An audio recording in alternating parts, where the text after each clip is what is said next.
দুর্যোগের বার্তা, দুরভিসন্ধি, এক চোখে তার দুর্যোধন আর এক চোখে তার দুঃশাসন। যত চিৎকার করবে বুঝতে পারবেন পায়ে কাঁটা ফুটেছে।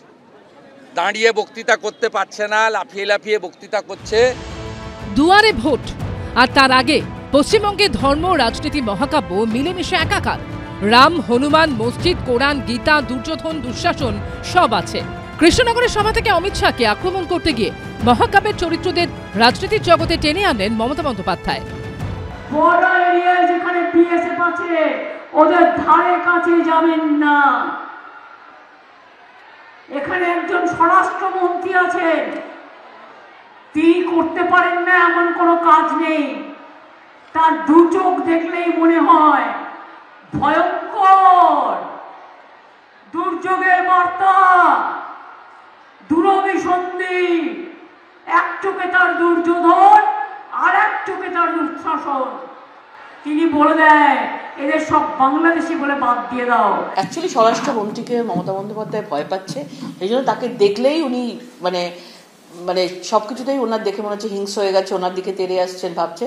কারণ ওনার এখন প্রায় জায়গায় অবস্থা মমতা বন্দ্যোপাধ্যায়, সেই জন্যই এই ধরনের সবকিছু জিনিস উনি দেখছেন, চোখে সর্ষে ফুল দেখছেন। মঙ্গলবার বেরোবে খসড়া ভোটার তালিকা, তারপর শুরু হবে শুনানি। নাম না থাকলে ডাক পড়বে শুনানিতে, হাজির হতে হবে নথি নিয়ে।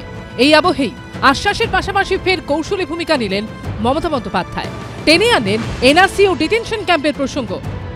এনআরসি বাংলায় হবে না, ডিটেনশন ক্যাম্প হবে না, এসআইআর করো আর যাই করো, বাংলা থেকে মানুষকে তাড়ালে কি করে নিয়ে আসতে হয় আমরা জানি, আর বাংলায় কাউকে আমরা তাড়াতে দেব না। আর আপনাদের যদি কোনো কাগজপত্রের দরকার হয় তাহলে আমরা গভর্নমেন্টের পক্ষ থেকেও may I help you booth তৈরি করে দিচ্ছি, সেখানে যাবেন, সাহায্য নেবেন। যারা বাংলাদেশি মুসলিম অনুপ্রবেশকারী রোহিঙ্গা, তাদের ফেরত যেতে হবে, যেতে হবে, যেতে হবে। মাননীয় গৃহমন্ত্রী কালকে পরিষ্কার বলেছেন, ডিটেকশন করতে হবে, ডিলিট করতে হবে এবং তারপরে ডিপোর্টও হবে। মমতা বন্দ্যোপাধ্যায় কেঁদে কুল ভাসিয়ে দিই, তাও আটকানো যাবে না। অঘ্রাণে শেষে রাজ্যে আবহাওয়ার পারদ নামলেও রাজনীতির পারদ বাড়ছে। আশাবুল হোসেন, অনির্বাণ বিশ্বাস ও বিজেন্দ্র সিংহর রিপোর্ট, এবিপি আনন্দ। এবিপি আনন্দ, এগিয়ে থাকে, এগিয়ে রাখে।